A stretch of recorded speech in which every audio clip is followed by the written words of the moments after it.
have a plan for the people of my country.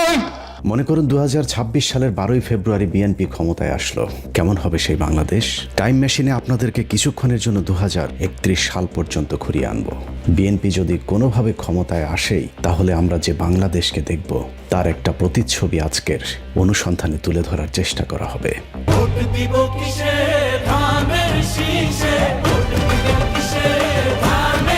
মনে করুন 12ই ফেব্রুয়ারি নির্বাচনে বিএনপি ধানের শীষ বিজয়ী হলো এবং বিএনপি সরকার গঠন করলো। তাহলে বিএনপি 12 তারিখের নির্বাচনে বিজয়ী হয়ে সরকার গঠন করলে কেমন হবে তার ভবিষ্যৎ সরকার, সেটা বুঝতে হলে তার অতীত ইতিহাস একটু দেখে আসতে হবে।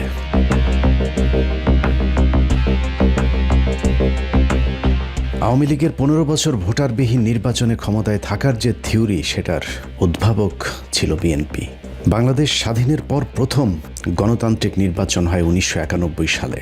সেই নির্বাচনে বিএনপি ক্ষমতায় আসার পর 1996 সালে প্রথম নির্বাচিত কোনো সরকারের 5 বছর পূর্ণ হয়। কিন্তু ক্ষমতার 5 বছর পূর্ণ হবার পরেও বিএনপি নির্বাচন দিতে গড়িমসি শুরু করেন। ফলশ্রুতিতে জামাত, আওয়ামী লীগ সহ প্রধান রাজনৈতিক দলগুলো 1996 সালের 15ই ফেব্রুয়ারির সেই পাতানো নির্বাচনকে বয়কট করে। কিন্তু সংকটের সমাধান না করে বিএনপি জোরপূর্বক এক নির্বাচন অনুষ্ঠানের মাধ্যমে আরও এক মেয়াদ ক্ষমতায় থাকার চেষ্টা চালায়। সে নির্বাচনের পর সরকার গঠন করলেও বিএনপি 3 মাসের বেশি টিকতে পারেনি। একই বছরের 12ই জুন তত্ত্বাবধায়ক সরকারের অধীনে আরেকটি নির্বাচন হলে সেই নির্বাচনে বিএনপি পরাজিত হয়। এরপর 1996 সাল থেকে 2001 সাল পর্যন্ত আওয়ামী লীগের ইসলাম বিদ্বেষী সরকারের বিরুদ্ধে একজোট হয়ে বিএনপি, জামায়াত সহ 4টি রাজনৈতিক দল 2001 সালের 1 অক্টোবরের নির্বাচনে আওয়ামী লীগের বিরুদ্ধে রায় দেয় এদেশের মানুষ। 2001 সালে বিএনপি জামায়াত জোট সরকার 5 বছর ক্ষমতায় থাকার পর আবারও ক্ষমতা হস্তান্তরে গড়িমসি শুরু করে বিএনপি। বিচারপতি কে এম হাসানকে নিয়ে নানা ধরনের নাটকীয়তার পর বিএনপি পন্থী শিক্ষক ইয়াজউদ্দিন আহমেদকে একাধারে তত্ত্বাবধায়ক সরকারের প্রধান এবং রাষ্ট্রপতির পদে বসানো হয়। কিন্তু নিজের লোককে তত্ত্বাবধায়ক সরকারের প্রধান বানিয়ে আবারও ক্ষমতায় বসার স্বপ্ন পূরণ হয়নি বিএনপির। 2006 সালের জানুয়ারির 11 তারিখে শুরু হয় সেনাবাহিনীর নেতৃত্বে বহুল আলোচিত 111 সরকার। বাংলাদেশে ক্ষমতাসীন দল হিসাবে বিএনপির চ্যাপ্টার ওই দিনই ক্লোজ হয়ে যায়। দলটি আবার কবে ক্ষমতায় আসবে তা এখনই বলা সম্ভব হচ্ছে না। তবে ক্ষমতায় থাকাকালীন বিএনপির 5 বারের দুর্নীতিতে চ্যাম্পিয়নশিপ ট্রফি থেকে শুরু করে সারের জন্য মানুষের বুকে গুলি চালানো, বিদ্যুৎ খাতে লাগামহীন লুটপাট, বিদেশে টাকা পাচারের কালিমা এখনো দগদগে হয়ে আছে বিএনপির কপালে। তবে আগের সেই বিএনপির এখন নাবিক পাল্টেছে। নতুন দলীয় প্রধানের হাতে বিএনপির নতুন নির্বাচন। এই নির্বাচনে জয়ী হলে বিএনপি দেশ পরিচালনায় কতটা সফল হবে তার কিছুটা ধারণা পেতেই আমাদের আজকের এই ভবিষ্যতের পথে বিচরণ।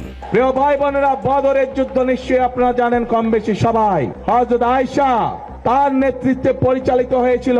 বিএনপি 2031 সাল পর্যন্ত ক্ষমতায় থাকলে বাংলাদেশের চিত্র কেমন হবে চলুন তার একটা নমুনা দেখা যাক। বিএনপির মনোনয়ন থেকে শুরু করে প্রার্থী বাছাই, জোট গঠন, প্রচারণা, প্রতিশ্রুতি সবখানেই শুভঙ্করের ফাঁকি। আমরা প্রথমেই বিএনপির মনোনয়ন বন্টন নিয়ে অনুসন্ধানে শুরু করব, যেখানে বিএনপি খোদ নিজেদের দলের নেতাদের সাথেই মহা প্রতারণা করেছে। এটা নির্বাচনী জনসভা, সেই জন্য আমরা একত্রিত হয়েছি। বিএনপিতে ত্যাগী নেতাদের বেশিরভাগ মনোনয়ন পায়নি। অন্তত অর্ধেক প্রার্থীর বিরুদ্ধে ব্যাংকের টাকা আত্মসাৎ, দখলবাজি, চাঁদাবাজির সুনির্দিষ্ট অভিযোগ রয়েছে। তারপরেও তাদেরকে মনোনয়ন দিয়েছে বিএনপি। এই মনোনয়ন প্রক্রিয়া থেকেই শুরু হয়েছে দুর্নীতি। একজনকে মনোনয়ন দিয়ে টাকা নেওয়া হয়েছে একাধিক নেতার কাছ থেকে, যাদের অনেকেই মনোনয়ন না পেয়ে এখন টাকা উদ্ধারে কঠিন যুদ্ধ করে যাচ্ছেন। এবার ত্রয়োদশ জাতীয় সংসদ নির্বাচনে আমি একজন নমিনেশন পদপ্রার্থী ছিলাম। আমি বাংলাদেশ জাতীয়তাবাদী দলের একজন সাধারণ কর্মী। আমার প্রচারণা দেখে জনাব কয়সার আহমেদ, যুক্তরাজ্য বিএনপির সেক্রেটারি, উনি আমাকে যেভাবে হোক আমার নাম্বারটা সংগ্রহ করে এবং আমার সঙ্গে সে যোগাযোগ করে। সে আমাকে বলে যে উত্তরবঙ্গের নমিনেশনের, বাংলাদেশ জাতীয়তাবাদী দলের নমিনেশনের যে ফাইল তার কাছে, তো এই বাঘাচারকাটে একজন অভিভাবক দরকার। এই অভিভাবকের সন্ধানে তারা খুঁজতেছে, কিন্তু ভালো কোনো অভিভাবক পাচ্ছে না। তারা আমাকে পছন্দ করে চয়েস করেছে, সেটা আমাকে নমিনেশন দিতে চায়। তো পার্টি ফান্ডে আমাকে 3 কোটি টাকা দিতে হবে। সে জনাব তারেক রহমান খুব ঘনিষ্ঠ ভজন কাছের লোক। So আমি বিশ্বাস করি এবং আমি তাকে 65 লক্ষ টাকা আমার আত্মীয় স্বজনের মাধ্যমে তার 2টা অ্যাকাউন্ট নম্বর দেয়, সে অ্যাকাউন্টে জমা করি। দেখলাম 1 মাস পার হয়ে গেল, পারে না। তো আমি বুঝতে পারছি সে পারেনি, সে আমার সাথে ফ্রড করেছে। এই চিত্র প্রায় বিএনপির প্রতিটি আসনেই। কোথাও টাকা দিয়ে ব্যর্থ হওয়ায় ত্যাগী নেতারা মনোনয়ন পাননি, কোথাও টাকা দিয়ে মনোনয়ন পেয়েছেন, আবার কোথাও আম ছালা দুটোই হারিয়েছেন। টাকা পয়সা যে হয়েছে এটা আপনারা জানলেন কিভাবে? সবাই জানে, সবাই জানে। মনোনয়ন এই লোক পাইলো কিভাবে? এই লোক পাইছে আপনার এই যে মহাসচিবের সাথে তার একটা ভালো সম্পর্ক, হ্যাঁ, মহাসচিবের মাধ্যমে। আর রংপুর বিভাগীয় সাংগঠনিক সম্পাদক আসাদ কত টাকা বিল হয়েছে এরকম কোনো কিছু জানেন? সম্ভবত 3 কোটি টাকা। এটা ভাগ করে নিচ্ছে মহাসচিব আপনার আসাদের হাবিবুল্লাহ, আব্দুল সাত্তার পাটোয়ারি। কত আসন এটা? নীলফামারী আমরা আন্দোলন সংগ্রাম এত কষ্ট করলাম, এই করে এখন যে সুদিন দেখলো আবার উনি টাকা আছে, এইসব মানুষের তো সুযোগ আছে ভাই, ওরা তো আসলে জায়গা পেয়ে যায়। আমাদের মতো মানুষের তো অনেক সমস্যা। এর চ্যানেল কে কার মাধ্যমে করছে? এর চ্যানেল হলো ডাক্তার জাহিদ। এক্স্যাক্টলি কোনো অ্যামাউন্ট জানছেন যে কত টাকা দিছে বা কি এরকম কিছু জানতে পারছেন? উনি তো নিজেই প্রকাশ্যে বলছে আমার 100 কোটি টাকা লাগলো, আমি আনবো, যেমনি হোক আমি আনবো। 3.5 কোটি টাকা কন্ট্যাক্ট করছিল আমার সাথে। আচ্ছা, আমাকে চাইছে তো আমি তো জানি তো হওয়ার কথা না, তারপরে দেবে বলছে আর কিভাবে এই করছি। তো এখন তো আমাকে বললো যে আগে 70 লাখ টাকা আগে দিতে হবে, পরে রমেশের পেলে বাকিটা, এরকম কথা তো ছিল, বলছে টলছে। তা এখন আমাকে যখন বলছে টাকা দিয়ে দিচ্ছে আগে, কিন্তু দেখলাম চাঁদ সাহেবকে যখন পঙ্কজ সাহেব বিজ্ঞানী দিল, তখন আমি কাউসারকে ফোন দিলাম। আপনি বললেন যে নমিনেশন আমাকে দিবেন, তারেক রহমান আমাকে দিবে, এটা বললো। আপনি বলছেন তো ওই নমিনেশন তো ওনাকে দিল। তো তখন মানে সে বলছিল যে যদি ওয়েট করে 1 সপ্তাহ, যদি নমিনেশন তুমি না পাও তোমার টাকা রিফান্ড করে দিব। টাকা দেখি 65 লাখ, 70 লাখ দিইনি, 65 লাখ দিয়েছিলাম। সবচেয়ে ধোঁকা খেয়েছেন বিএনপির সাথে যারা জোট করেছেন তারা। অনেক স্বপ্ন নিয়ে জোটে যারা অংশ নিয়েছিলেন তাদের সকলেই এখন ছেড়ে দেমা কেঁদে বাঁচি অবস্থা।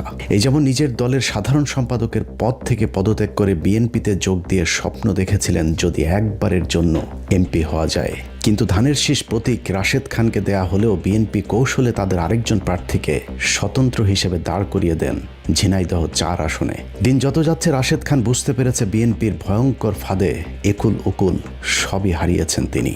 বিএনপির স্বতন্ত্র প্রার্থীর তাণ্ডবে রাশেদ খান নির্বাচনের মাঠে কোণঠাসা হয়ে পড়েছে। পরিস্থিতি যা দাঁড়িয়েছে, ঝিনাইদহ 4 আসনে রাশেদ খান তার নিজের ভোটটাও দিয়ে এলাকা ছাড়তে পারবেন কিনা তা নিয়ে সংশয় তৈরি হয়েছে। কারণ রাশেদ খানকে এরই মধ্যে অবাঞ্ছিত ঘোষণা করেছে ঝিনাইদহের বিএনপির নেতাকর্মীরা।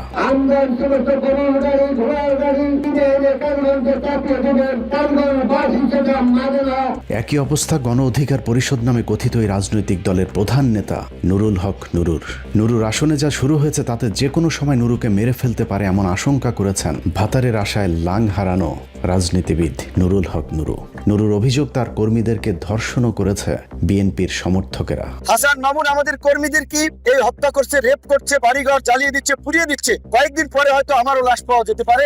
অথচ বিএনপি তাকে কথা দিয়েছিল ওই আসনে বিএনপির কোনো প্রার্থী থাকবে না। নুরুল হক গণ অধিকার পটুয়াখালী 3। নুরুর রাশেদের মতো কুলহারা কলঙ্কিনীর মতো ব্যর্থ হবার পথে আরেক রাজনীতিবিদ আন্দালিব রহমান পার্থ।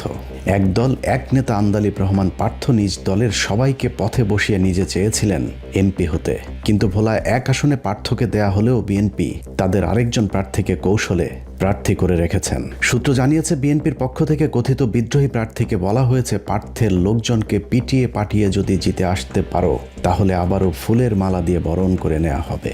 সেই আশ্বাসী ভোলা 1 আসনে প্রতিদিনই চলছে বিএনপি আর জোট প্রার্থী পার্থের দলের মাঝে রক্তক্ষয়ী সংঘর্ষ।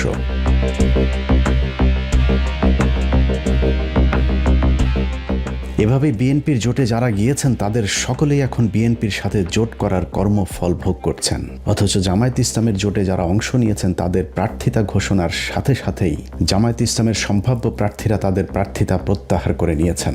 10 দলীয় নির্বাচনী ঐক্যের চূড়ান্ত প্রার্থী হিসেবে এনসিপির জুবাইরুলকে সমর্থন দিয়ে নির্বাচন থেকে সরে দাঁড়ালেন চট্টগ্রাম 8 আসনের জামায়াতের প্রার্থী ডাক্তার মোহাম্মদ আবু নাসের। জামাত ইসলামী কেন্দ্রীয় সংগঠনের সিদ্ধান্ত এবং 10 দলীয় জোটের সিদ্ধান্তের প্রেক্ষিতে নারায়ণগঞ্জ 3 আসন থেকে বাংলাদেশ জামাত ইসলামীর মনোনীত প্রার্থী দাঁড়িপাল্লা প্রতীকের ডক্টর ইকবাল হোসেন ভূঁইয়া আজকে থেকে ফরমালি সরে দাঁড়ালেন। জামায়াতের এসব প্রার্থীদের অনেকের নিশ্চিত জয়ের সম্ভাবনা থাকা সত্ত্বেও তারা ভোটারদের চোখের পানিতে বিদায় নিয়েছেন। এটা কোনোভাবে আমি নিতে পারতেছি না। আজকে যাকে দেওয়া হয়েছে কেন্দ্রতে এজেন্ট দেওয়ার মতন পক্ষ নাই, আর যেখানে আপনার জনপ্রিয়তা সবার উপরে। আমরা খুব আশাবাদী ছিলাম এবার রামগঞ্জ জায়গাকে আপনাকে বিপুল ভোটে বিজয়ী করবো ইনশাল্লাহ, কিন্তু ভাই যে সিদ্ধান্ত কেন্দ্র থেকে নেওয়া হয়েছে এটা কোনোভাবে মেনে নিতে পারতেছি না।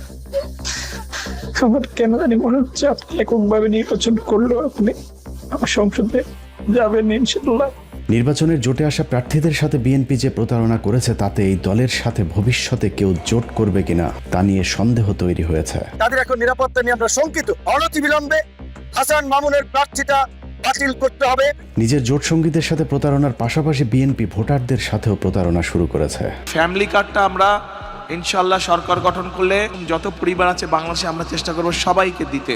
দীর্ঘ 17 বছর ঢাকা লন্ডন যৌথ প্রযোজনায় বিএনপি একটি কার্ড উদ্ভাবন করেছে যার নাম ফ্যামিলি কার্ড, কিন্তু এই কার্ড আরো 4 বছর আগে পুরাতন হয়েছে। শেখ হাসিনার সময়েই 1 কোটি ফ্যামিলি কার্ডকে স্মার্ট কার্ডে রূপান্তরিত করা হয়েছিল, কিন্তু দুর্নীতি আর অব্যবস্থাপনায় সেই প্রকল্প ব্যর্থ হয়। 1 কোটি ফ্যামিলি কার্ড পরিণত হয়েছে স্মার্ট কার্ডে। রাজধানীর বিভিন্ন অঞ্চলে বিতরণ করা হয়েছে এই আধুনিক কার্ড। হাসিনার আমলে শুরু হয় স্মার্ট কার্ড আবারও পুরাতন ভার্সন ফ্যামিলি কার্ডে ফিরিয়ে নিয়ে 1 কোটির পরিবর্তে 50 লাখ কার্ড দেওয়ার মহা এক পরিকল্পনা হাতে নিয়েছে বিএনপি। এগুলো কিসের কার্ড? এগুলো কিসের কার্ড? এগুলো কি বিতরণ করেন? কিসের কার্ড এগুলো? হাতে নাতে ধরা হয়েছে কার্ড বিতরণ করেন। এইগুলো দাম শেষে ভোট দিন আর ফ্যামিলি কার্ড এগুলো। হ্যাঁ, এটা হলো যদি এই যে এদের ফাইল আকারে উঠাও। এই হলো শেখ হাসিনার 10 টাকা সে চাউলের মতো। 10 টাকা সে চাউল কিনে ঘরে চাউল রাখার জায়গা নেই। তারপরেও সমস্যা নেই, খালি হাতে ফেরানোর চেয়ে কিছু একটা দিচ্ছে তাতেও সমস্যা কি? কিন্তু বিএনপি নির্বাচিত হবার আগেই যে জালিয়াতি শুরু করেছে তাতে জনমনে আশঙ্কা তৈরি হয়েছে বিএনপির এই ফ্যামিলি কার্ডটুকু পাওয়া যাবে কিনা। তারেক রহমান ইতিমধ্যে ঘোষণা করেছেন বাংলাদেশের 50 কোটি লোকেরকে ফ্যামিলি কার্ড দেওয়া হবে। 18 থেকে 20 কোটি মানুষের দেশে বিএনপি প্রতিশ্রুতি দিচ্ছে 50 কোটি কার্ড বিতরণের। কোথাও আবার এই কার্ডে হরেক রকমের পণ্যের সাথে নগদ টাকা দেওয়ারও মিথ্যা আশ্বাস দেওয়া হচ্ছে। এই যে ফ্যামিলি কার্ড গুলো বিতরণ করছেন এটা বিএনপি সরকার থেকে দেওয়া হয়েছে। আজকে ফ্যামিলি কার্ডের বিনিময়ে পণ্য বিক্রি হচ্ছে, 1300 টাকা করে সেই পণ্য দেওয়া হচ্ছে ফ্যামিলি কার্ডে। 2000 টাকার মাল সামানা দেওয়ার পর নগদ টাকা দিব আর 2000 টাকা এই ধানের শীষে ভোট দিলে।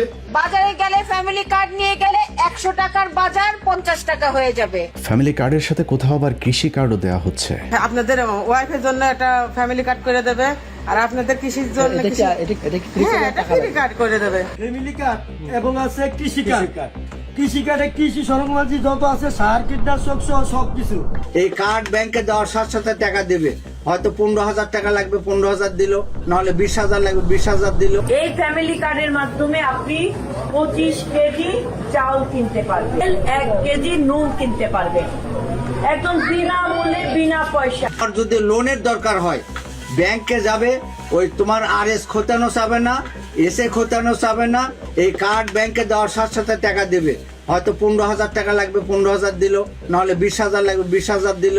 জালিয়াতির এখানেই শেষ নয়, বিএনপির নেতাকর্মীরা বিভিন্ন জায়গায় গ্রামের সহজ সরল মানুষকে বোকা বানিয়ে ফ্যামিলি কার্ডের নামে তাদের কাছ থেকে হাতিয়ে নিচ্ছেন বিভিন্ন অঙ্কের টাকা। 200 টাকা নিছে, আরো 7 জনের কাছ থেকে মনে করেন 750 করে টাকা নিছে। চলে গেছে, কোন একটা ফ্যামিলির দেয় নাই, সে ভাইগে গেছে। আপনাদের কাছে কত করে টাকা চাচ্ছ? 100 টাকা। বিএনপির বিভিন্ন মিছিলগুলোতে বিরিয়ানির প্যাকেট আর টাকার প্রলোভন দেখিয়ে মানুষকে ভাড়া করে নিয়ে যাওয়া হচ্ছে, কিন্তু যেসব মানুষকে ভাড়া করে আনা হচ্ছে তাদের সাথেও ধোঁকাবাজি করেছে দুর্নীতিতে 5 বারের চ্যাম্পিয়ন এই দলটি।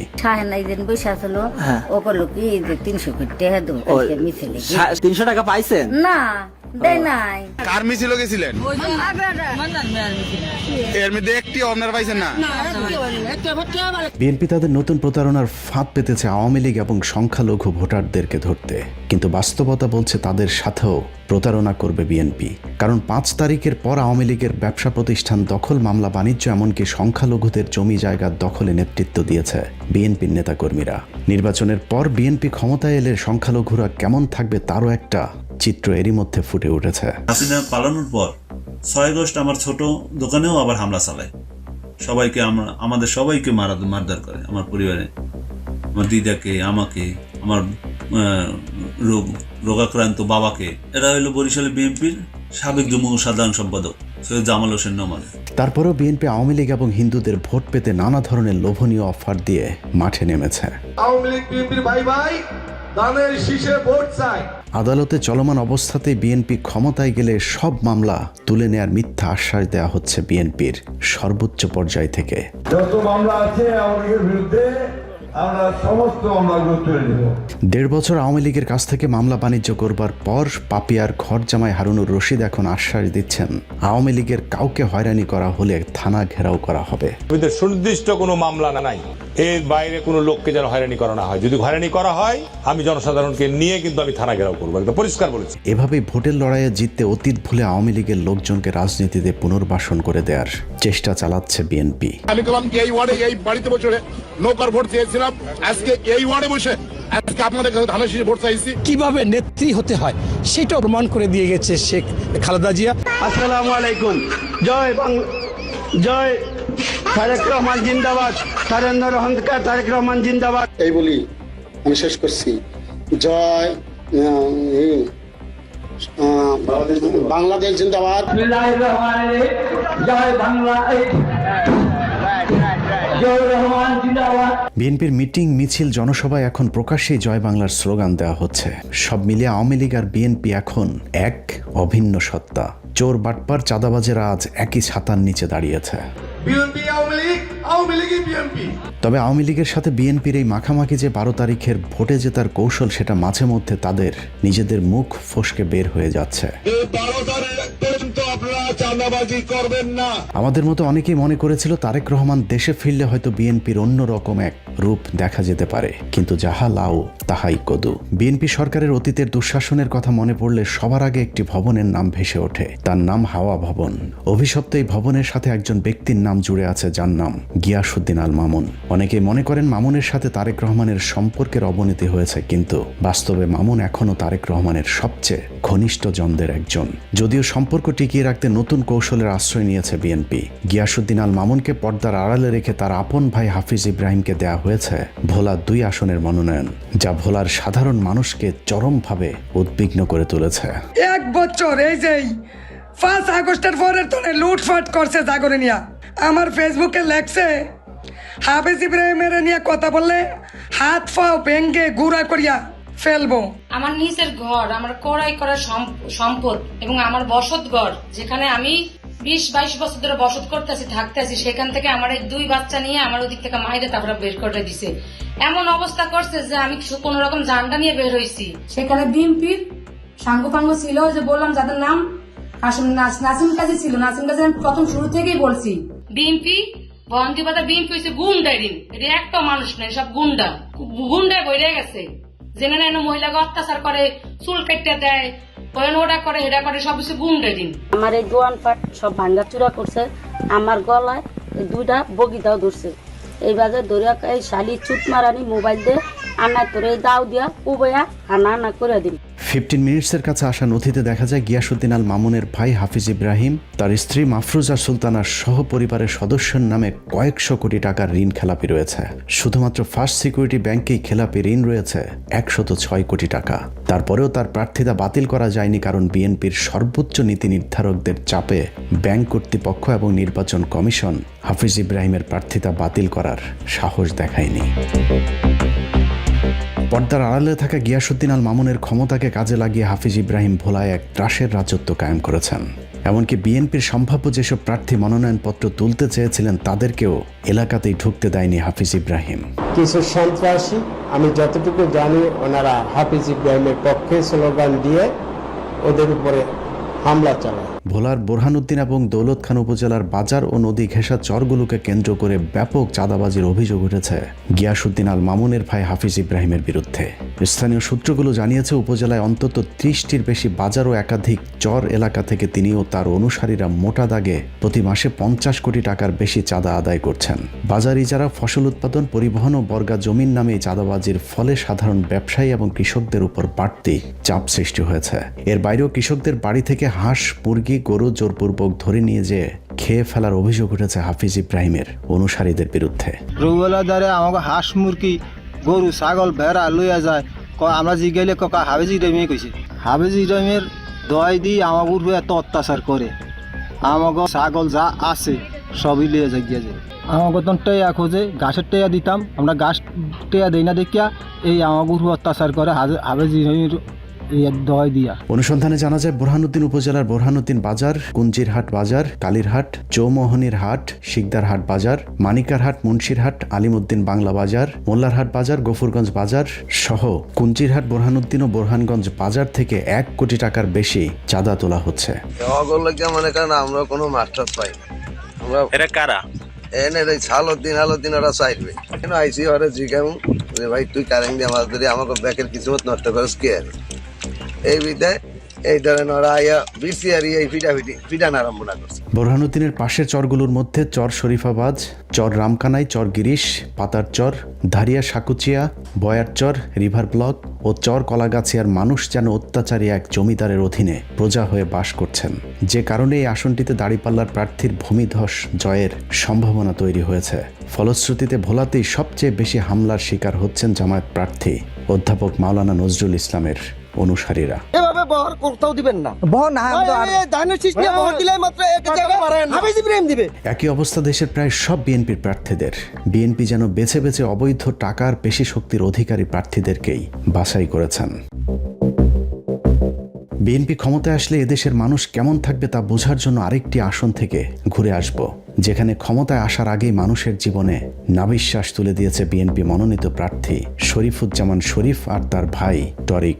বাংলাদেশে যত দামি দামি লোক আছে, যত প্রেসিডেন্ট ছিল, যত মন্ত্রী ছিল, এমন কেউ নাই আমার দরবারে যায় নাই, এমন কোন পার্টির নেতা নাই আমার কাছে যায় নাই। চুয়াডাঙ্গা 1 আসন থেকে মনোনয়ন পাওয়া সাবেক চরমপন্থী নেতা শরীফুজ্জামানের বিরুদ্ধে চাঁদাবাজি, দখল, লুটপাট, এমনকি খুন ধর্ষণের অভিযোগ রয়েছে।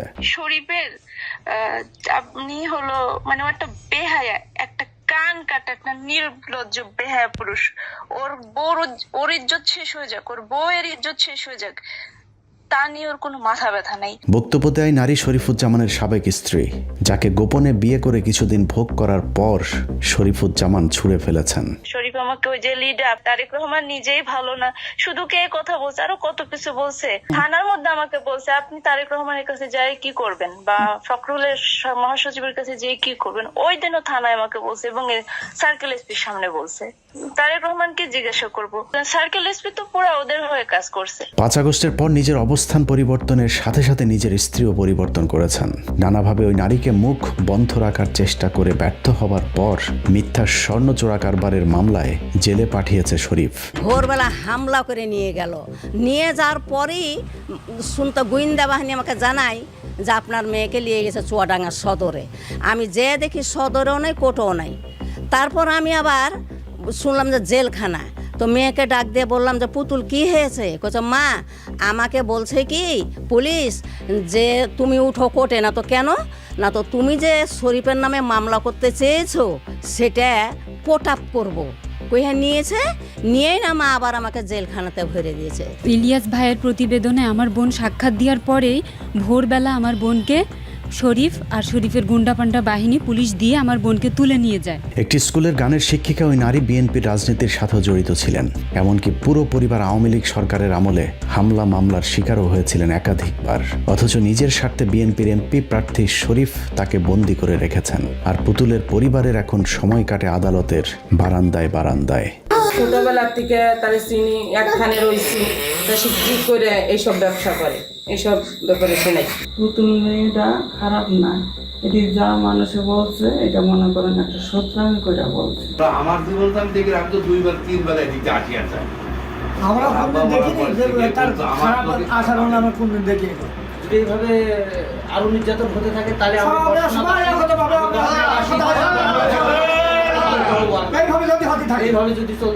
যে মামলায় পুতুল নামের ওই নারীকে জেলে পাঠানো হয়েছে, সেই মামলার প্রধান আসামি জনৈক আসমা বেগমের পরিবার জানিয়েছে আসমার সাথে শরীফের সাবেক স্ত্রী পুতুলের কোনো সম্পর্ক নেই। জি না, আমার ওয়াইফও পুতুলকে চিনে না, বা আমরা আমার ফ্যামিলির কেউ পুতুল নামে কাউকে চিনে না। আমরা পুতুল মানে কোনো মেয়েরই চিনি না, আমরা এখন যা পুতুল কিনা আমার চোখেই দেখলাম না তারে। এভাবেই চুয়াডাঙ্গা 1 আসনের বাসিন্দারা যেন এক মগের মূল্যকে বাস করছেন। দখল, চাঁদাবাজি এই জনপদের মানুষের কাছে এক নিত্যকার ব্যাপার হয়ে দাঁড়িয়েছে। আবার থানায় কি জমা দিয়ে আসবো, বুঝেছিস? আধা ঘন্টা 20 মিনিটের ভেতরে কি করবি কর। ক টাকা দিতে হবে ভাই? তুই থানায় বসিস, তুই থানায় বসিস শোনা জাহিন ভাই, তুই ক টাকা পারবি বল? তুমি আমাকে আধা ঘন্টা সময় দাও ভাই। তুমি কি কি খুশি ভাই? জাহিন ভাই বলো। একটা করে মানুষ ফোন দেবে, তোর ভাইয়ের একটা করে ডাং দিয়ে মারবো। তুই বাদে তোদের একটা কেউ ফোন দেয়, আবার থানায় কি জমা দিয়ে আসবো, বুঝেছিস? আধা ঘন্টা 20 মিনিটের ভেতরে কি করবি কর। শরীফে তো ধরাই যায় না, সে বলে আমরা আর ওর মধ্যে কিচ্ছু করতে পারবো না, জমি ওরা নিজে বলেছে ওদের দিতেই হবে। মানে অকথ্য ভাবে গালি গালাজ দিলে তো শরীফ বাপের সাথে দেখা করা, মানে বাপ সবসময় শরীফ বাপ, শরীফ বাপের সাথে দেখা করার কথা বলিস, তুই দেখা করিস নি। আমাকে ওই যে চেয়ার থেকে ফেলে দিয়েছে, তারপরে আবার কলার ধরে নিয়ে আমার রুম থেকে বের করে নিয়ে আসছে। 4 কোটি টাকার গাছ তো হবেই, 1 কোটি টাকা কেটে ফেলছে। ভাগিদার ওই যে শরীফকে দিয়েছে 40%। শরীফ সাহেব বলছে যে গাছ আমি কাটবো, কার ক্ষমতা আছে দেখি আমাকে ভালো দেয়। এই চাঁদাবাজি করতে করতে মনে করেন যে তার ভাই টনি সাহেব, সে সিঙ্গাপুরে থাকে, সে টাকা পয়সা আছে, সে একটা লবিং করে সেটা রাজনীতির প্ল্যাটফর্ম তাকে দিয়ে দিচ্ছে, করাই দিচ্ছে। স্থানীয় বিএনপি নেতারাও তার বিরুদ্ধে সোচ্চার। তারপরেও শরীফুজ্জামানকে কেন্দ্র থেকে মনোনয়ন দেওয়া হয়েছে, কারণ বিএনপির এই প্রার্থীর ভাই টরিক একজন আন্তর্জাতিক সোনা চোরাকার বাড়ি।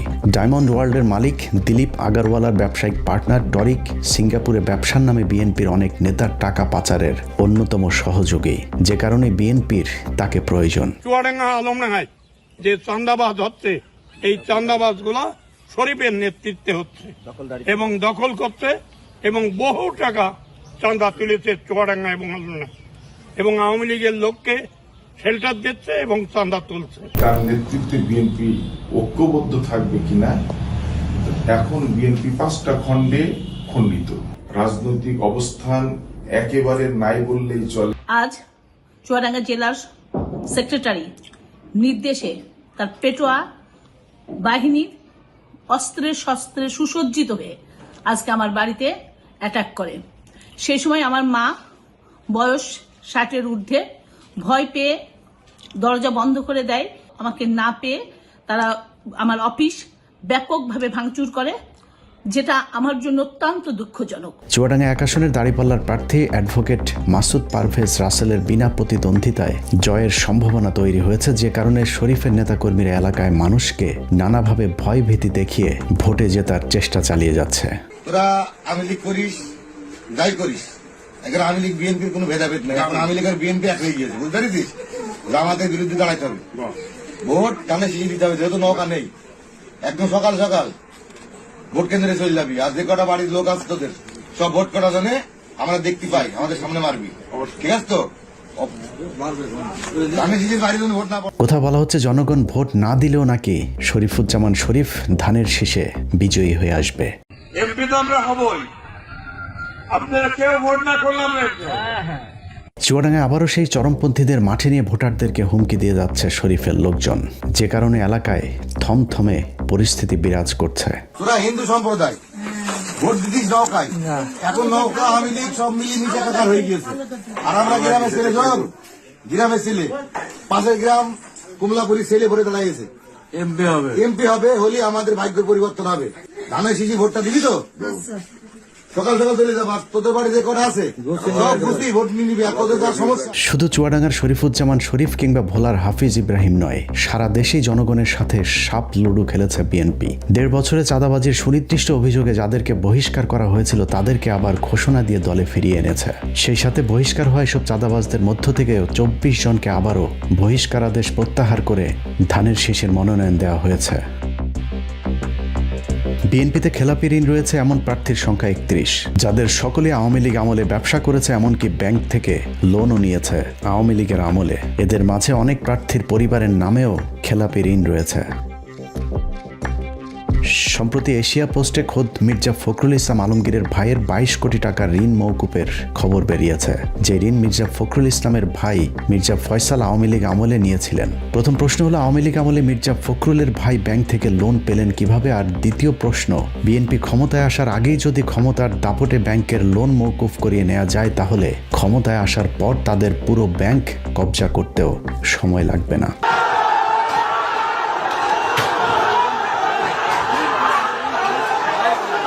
সারা দেশের বাস্তবতায় দেশের অস্তিত্বের প্রশ্নে মানুষ এখন দাঁড়িপাল্লার পক্ষে। বাংলাদেশের মতো তৃতীয় বিশ্বের দুর্নীতিগ্রস্ত একটি দেশের রাজনৈতিক দল হয়েও জামাত ইসলামের নেতাকর্মীরা যেভাবে নিজেদেরকে দুর্নীতি চাঁদাবাজ মুক্ত রেখেছেন তা মানুষকে চরমভাবে উদ্বেলিত করেছে। প্রতিপক্ষের এই জোয়ার ঠেকাতে বিএনপি সন্ত্রাসের পথ বেছে নিয়েছে। বিভিন্ন জায়গায় জামাতের পুরুষ কর্মীদের সাথে না পেরে নারী কর্মীদের উপর ন্যাক্কারজনক হামলার পথ বেছে নিয়েছে বিএনপি।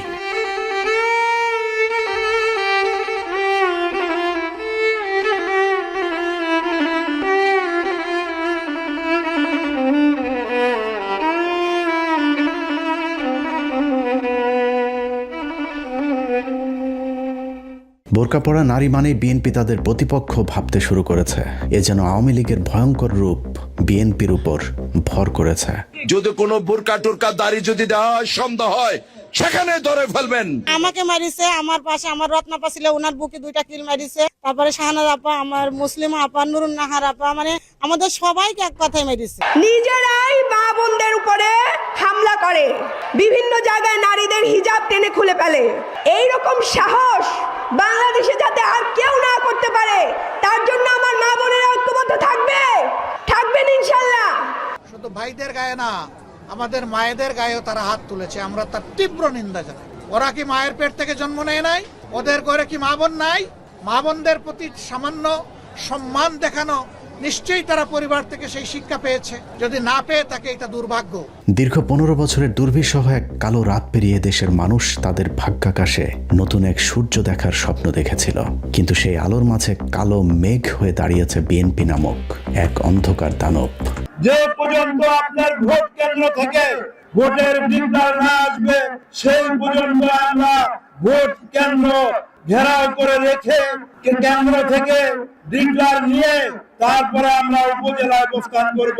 অনেক তাজা প্রাণের বিনিময়ে অর্জিত এই স্বাধীনতা রক্ষায় আবারও সবাইকে এক হতে হবে।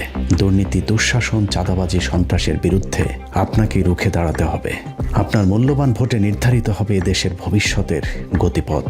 সিদ্ধান্ত নিতে ভুল করলে আবারও অন্ধকার নেমে আসতে পারে এ জাতির ভাগ্যাকাশে। দিন বদলের এক মাহেন্দ্রক্ষণে ইতিহাসের সাক্ষী হতে সত্য আর সুন্দরের পক্ষে রায় দিন। ভোট দিন দাঁড়িপাল্লায়। সন্ত্রাস, চাঁদাবাজের প্রতীক ধানের শীষকে না বলুন। আল্লাহ হাফেজ।